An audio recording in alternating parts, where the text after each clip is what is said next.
Hello, dear viewers. Welcome to this edition of the News in English on Rwanda Television with me, Serge Nhore. As always, we'll begin with the headlines. President Paul Kagame has welcomed his Togolese counterpart, His Excellency Faure Gnassingbe, who has begun a two-day visit here in Rwanda. The General Industries Workers Union of South Africa has accused the nation's police service of state-sponsored massacres following an operation to weed out illegal miners in Stilfontein that resulted in the death of at least 78 people. And the Israeli cabinet has approved a deal which is set to begin on Sunday and is focused on halting hostilities in Gaza with Hamas militants while paving the way for the release of hostages.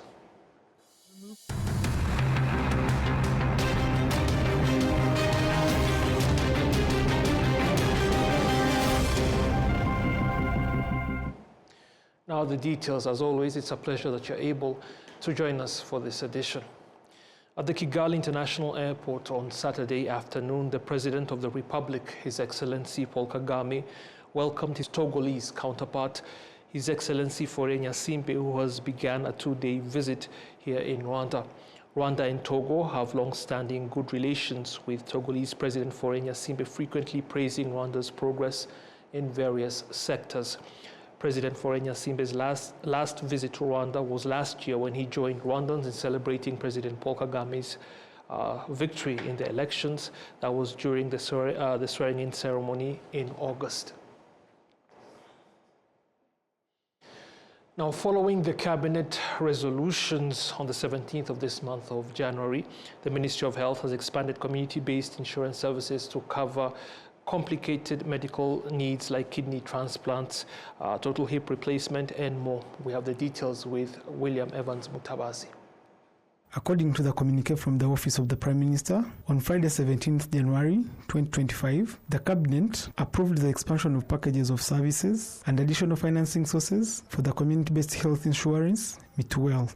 These are oncology services, cancer treatment, cancer diagnosis. This is something that people have been asking. This is something that we also, as Minister of Health, wanted really to have accessed by the people. But given the cost, given other considerations, this was not yet included. So this is one of the new services added to Mutuelle de Santé. The second one is about dialysis and renal transplant or kidney transplant. These are new services, especially kidney transplant. It was not accessed because it was not even being done, so it was started last year. Dialysis has been also accessed. The increase in numbers of people going to dialysis has been remarkable, but access to people is something that we know Mutuelle de Santé covers 92% of the Rwandans, and having this also accessible was very important. That's the second one. The third one is total knee replacement and total hip replacement. These are major surgeries that were not covered by Mutuelle de Santé, and yet we have many patients across the country, especially older people, the seniors, who were not able to access it because it was too, I would say, too expensive if you pay out of pocket. But also not covered by Mutuelle. The Ministry of Health says that the ministry cannot wait to see how these expansions are going to impact the sector, but also the locals. So overall, it's a good step. We're very happy to have these two resolutions made by the Cabinet, and we look forward to the implementation, and we look forward also to see how this change the lives of people on a daily basis and what we want to improve in our sector. The minister added that moving forward, 14 services are going to be integrated, beginning with cancer diagnosis and treatment and 13 others. Those we can integrate right now will start immediately, like cancer treatment, we already started. Those we can add next month. We move on with insurance companies, particularly RSSB. And latest June, end of June, we would have covered all the 14 new services under Mutuelle de Santé. According to the Ministry of Health, all these 14 new services will be fully integrated by June, although there are some, including cancer, that have been integrated with immediate effect. William Evans, Mtabazi, RwandaTV News. Thank you, William. Now, the Rwanda National Police has announced that those stealing vehicles, particularly motorcycles, will have no escape no matter what the circumstances. This statement was made by the police as they displayed 16 stolen motorcycles, which have been altered with fake license plates to mislead investigations. Victims who had been robbed expressed their joy upon recovering their stolen property. These motorcycles were stolen at different times, with thieves either using fake plates or plates taken from other vehicles through fraudulent means. 8 men suspected of being involved in these motorcycle thefts were presented. The victims, reunited with their motorcycles, celebrated their recovery. The Rwanda National Police spokesperson ACP Boniface Rutikanga has firmly warned against schemes to steal motorcycles and alter their identifying details. The police has also urged individuals whose vehicles are stolen to report immediately, enabling swift action against the thieves. Those altering vehicle details include individuals burdened with significant debts, petty thieves who snatch handbags and flee, and those who accept payment for services but escape without delivering. There are also cases of individuals entrusted with parcels who vanish with them. The Rwanda National Police reported that in total, 136 motorcycles with altered license plates were recovered. All of these, it was confirmed that of all of these, it was confirmed that 16 were stolen, while investigations are ongoing to determine why the remaining motorcycles had their plates changed. Now, Rwandans exporting goods to the United States have expressed optimism about continued profits, despite Donald Trump's election promises to increase import taxes by 10% on goods entering the U.S. This confidence stems from how their products are highly favored by American consumers. Donald Trump, who was recently elected president of the United States, has frequently mentioned plans to raise taxes on imported goods to promote American-made products. Economic analysts suggest, however, that if Trump implements these tax increases, he could in fact negatively impact the U.S. economy while benefiting other countries. Trump is set to be sworn in as the 47th president of the United States on Monday. International media reports indicate that he plans to increase import taxes by 10% for general goods, with goods from China facing even steeper tax hikes of over 60%. Now, women working as tour guides at the Akagera National Park are encouraging their peers to be bold and take on any tasks, including those often associated with men, to advance themselves because they are capable of anything. Enola Gladys Benimana with more. We just have a long experience about the park. Kamagaju Penina has been a tour guide in the Akagera National Park for 18 years. She explains what motivated her to join this profession. Passionate things. If you don't have passion, you cannot spend the time in this field, which means, let me tell you something for me, because me, I'm already passionate for this, because always when I be, even in the village, I'm always looking in the air. I'm very passionate for the birds. I'm always be looking in the air, which means as a woman, when everybody see me has carried the binoculars looking at the birds and looking at the animals, everyone be interested for me. Have some of them, they always be look me like a crazy ones, but now they're always a habit. Everybody now need to follow me. It means we have more younger women now follow me to come and then join me for this kind of field. The passion they have for this career is something that these women share, even though they sometimes face discouragement from others. I started working here when I was like a young girl. It was a bit challenging, convincing my parents that I'm going to work in the park. They were like, oh, we're in the park, there are different kind of animals, even dangerous ones. How is it safe? But when I started working here, I've been sharing them, the experience. And it's good that most of them as a park initiative to benefit more people from their community. Some of them have visited the park. So they see what you're doing. They feel it's safe. So as a woman now, I feel so proud. I feel okay, I feel nice for this position because how can I say that? It was my passion. When I was young, I was really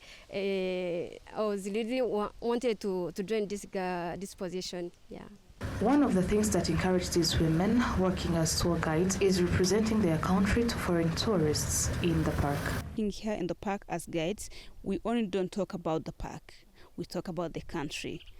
We talk about the past of the country. We talk about the present of the country. So when you put the comparison, there's a big difference between the past and the present. So when we talk about the present, how the country is doing, the future of the country, what the country faced, how we overcame it, people will be like, yeah, I've not come only to the park, but also I've come to know about Rwanda. Yeah, so we recommend them to go to other places. You know, we've got other touristic sites. We recommend them to go also know what else, to visit, maybe let's say like genocide memorials, go visit the genocide memorials, learn the history of the country, see how Rwanda went through like a dark history, how we overcame it. So we only don't talk about the park, we also talk about Rwanda. But this is a very good, important things for me, because always when I'm standing in this position, I'm not working as me, as Penina. I'm working as country, park, and always in the African as a continent. Always when I'm doing long things, I know all the continent has a problem, all the countries has a problem. I'm just encouraging everyone, and always to everybody, it's better to do better things than not you as you do it as a country or as a continent. Challenges in their daily work are inevitable, but many of them are shared with their male colleagues. As a women, like we start our job early morning, and also sometimes we spend a lot of time, a lot of hours in our job. Sometimes like we drive in the park, we face a lot of challenge, like some pan in the park. So that's a big challenge for us. Mostly people in this industry, they come knowing maybe women are there to attract men. Yet it's not how it is. We are here for working. We're here to provide a good service, to represent our country, to represent our park. So some people, they'll be like, I don't want to go with this girl. Maybe she looks like this. She's attracting me in one way or different. But we are glad that there's some people that appreciate what we are doing. They'll be like, I didn't know that I could find any girl or maybe woman working in this industry. So I would like to go with this one. You know, normally when we get here, we make like a list of guides who have come to work. But someone will be like, no, I don't want a boy, maybe a man. I want to go with a woman. So we also feel proud of that. They encourage their peers to be bold and take on various tasks, even those traditionally seen as men's work, because they are capable. What I can tell other women out there is to be confident, study hard. As a history of our country, you know, like old women, they not get a chance to go to school, but as now we're getting a chance to go to schools, so let's work hard, let's study hard. If you can speak French, if we can speak Swahili, maybe any other language, you can get a chance of working. It may not be here in the park, but to any other tourism like areas, it's in a hotel, in a lodge. So, and not giving up. Sometimes women, when they face challenges, they will give up. But if you're committed to what you want to, maybe where you want to be, what you want to do, you don't give up. You feel like working very hard until you get to where you want it to be. I can just let them know this is our chance as a girl, so they can join everything. They can perform like a guy. Always very, very interesting to have that question, because as women's, all the women's, we are always think about the same thing like men's. This is very good things that not a big challenge to be a woman in this field, because the women are always acting like a man. Because all of us as women and men, we need to have like animal behavior. We're running animal behavior. We need to practice all animal behavior I've seen. No. Currently, Akagera National Park has 35 tour guides, 12 of whom are women. Enra Gladys, RwandaTV News. Thank you, Enola. Now, Juvenile Nzabakurikiza, a tea farmer in Ngororero district of the Western Province, earns over 5 million Rwandan francs per month. He attributes his success to government efforts to boost tea farming, which have significantly increased productivity and promoted investment in value-adding factories. This seasoned farmer has been cultivating tea since 1974, managing over 60 hectares of tea plantations. His monthly yield exceeds 25 tons, valued at over 10 million Rwandan francs. However, after deducting expenses such as fertilizer costs, employee wages, and other operational costs, he retains a profit of more than 5 million Rwandan francs. Juvenile spends most of his days in his tea fields, overseeing operations. He employs over 200 workers every month, paying them a combined wage of more than 3 million Rwandan francs. Despite his advancing age, his focus remains on expanding his tea farming business.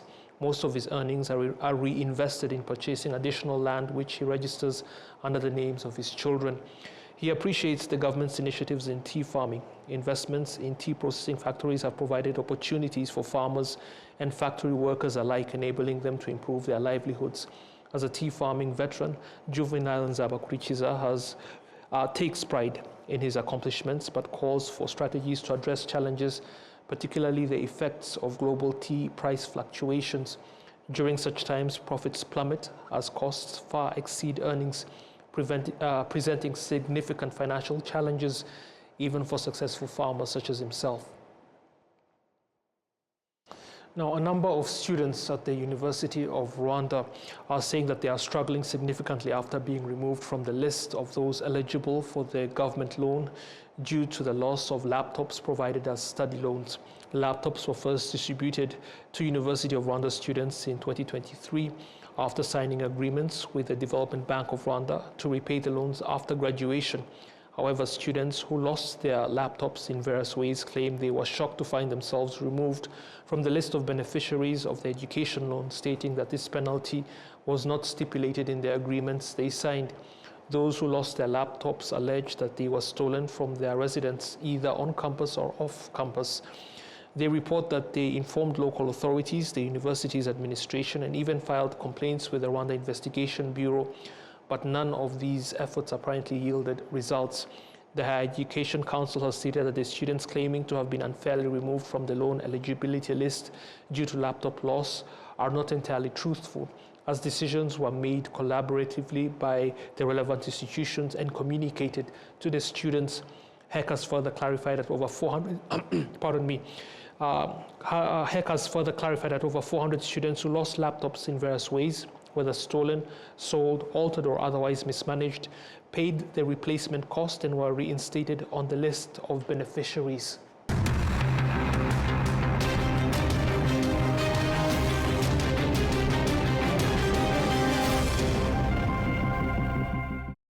Welcome back. Let us now take a look at international news.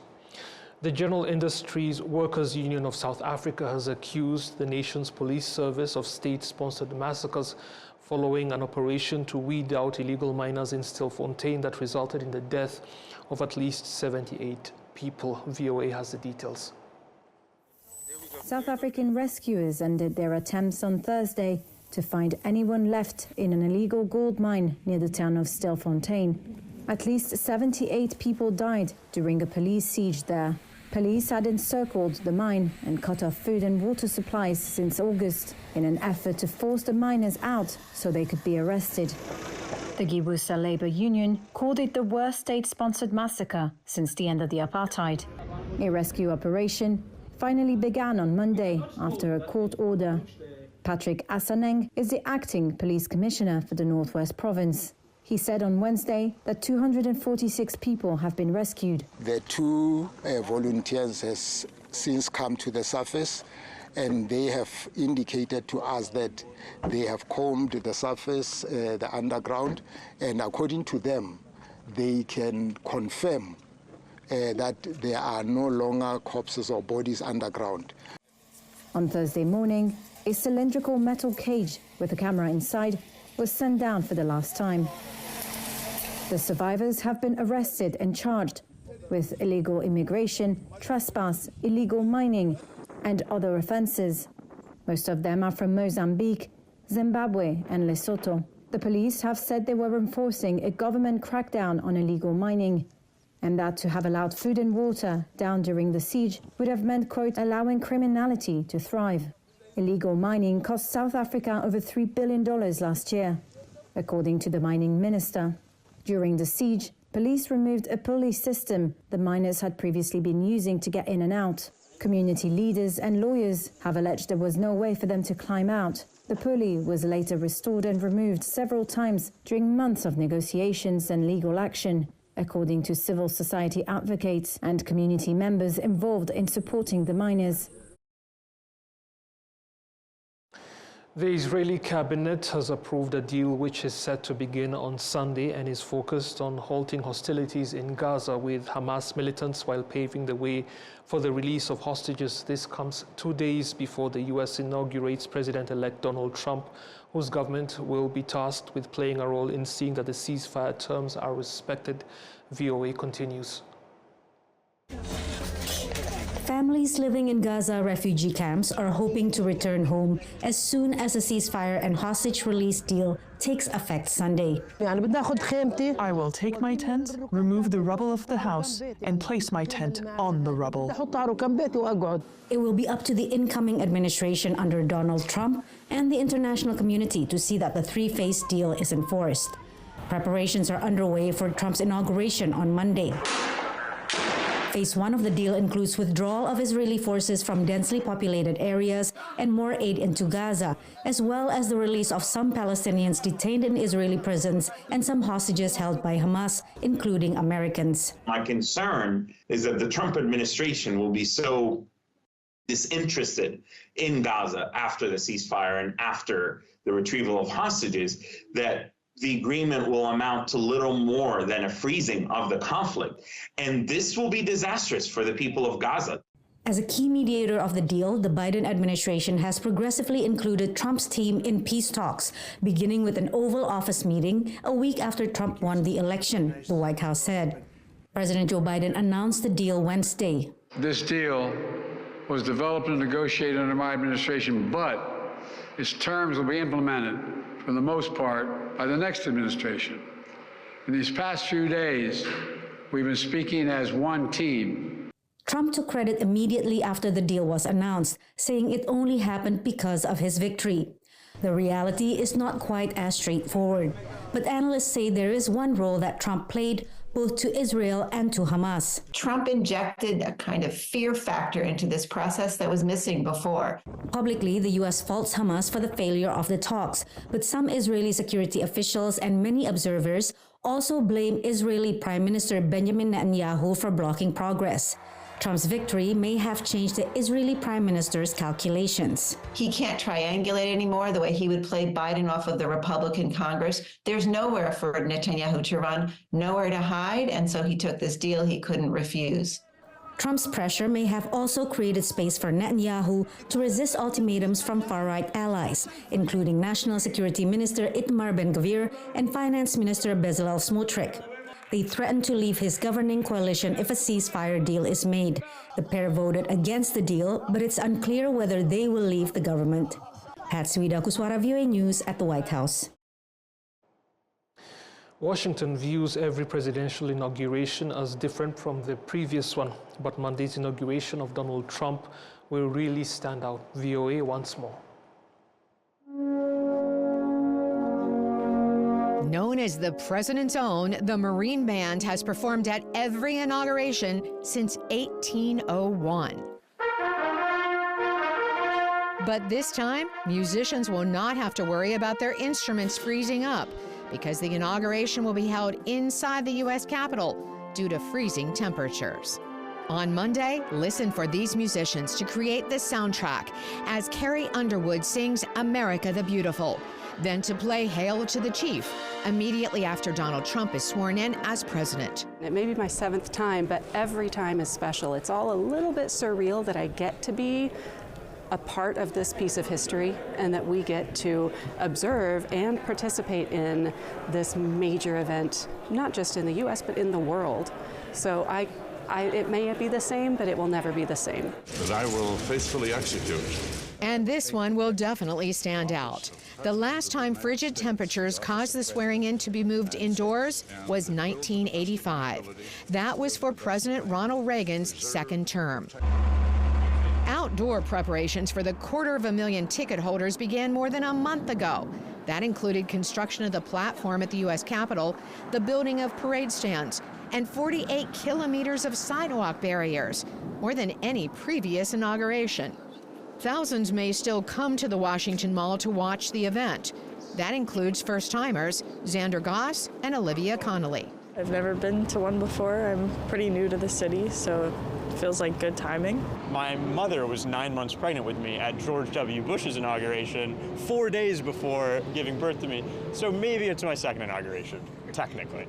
Monday is all about democracy, despite a polarizing election. That day is an example to Americans and to the world that our country transitions and we have a new government. Following the swearing in, the president typically rides in a parade and then exits the limousine to walk the final block to the White House.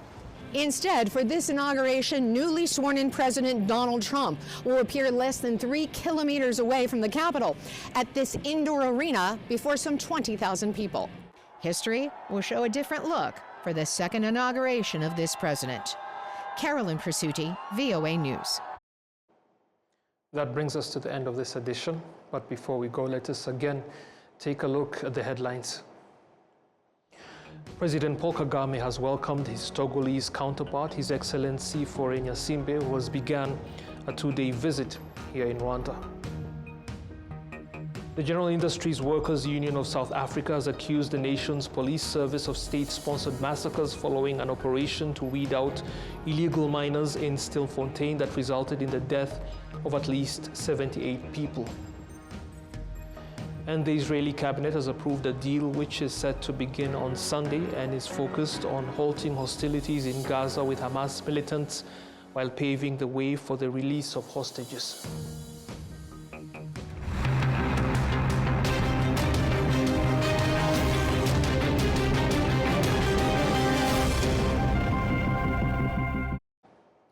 As always, it is my sincere hope that you're having a great weekend, and I hope to see you again soon. Goodbye.